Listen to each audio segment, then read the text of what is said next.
sit down for a family meal, do you think about what you're sitting on or where it came from? Probably not. But after tonight's one-tank trip, you might. Here's WFMZ's Karen Millette. A simple piece of wood ends up becoming a chair, a table, a part of your home. You can watch as it all comes together in a place that started almost 50 years ago, someplace else. It didn't actually start right here.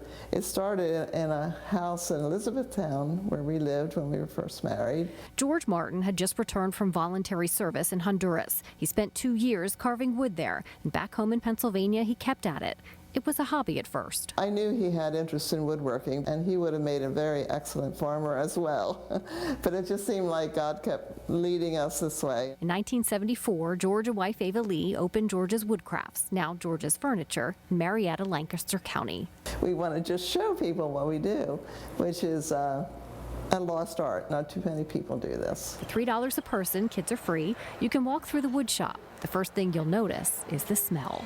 Well, right now you're smelling some of the white oak and maybe some walnut. Craftsman Anthony Heisey was our tour guide. From start to finish, one craftsman works on each piece. Build a business on custom tailoring. So if you bring a design sketch to a napkin, we'll give it a shot. So we have just larger machines than you commonly have in your basement. They're longer and wider, safer. On average, a craftsman's making about 2 chairs a day. A dresser takes about 4. A large hutch, 2 weeks. And it's all Pennsylvania born. The sawmills in central PA harvest from the Allegheny Forest area. There's no waste. Wood scraps are used to heat the kiln. They create a lot of dust, so the vacuum system changes the air every 20 minutes. You'll watch as they carve out the furniture, put it together, spray it. It goes into the stockroom for delivery. I have a rocking chair in Juneau, Alaska. You know, it was shipped out, and yeah, it was ordered from the bottom of a gold mine. The rocking chairs are rather famous. When George was 12, he went over backwards on one, hit his head, and vowed that if he ever designed a rocking chair, it wasn't going to tip over. George figured it out. So if you go, give it a try.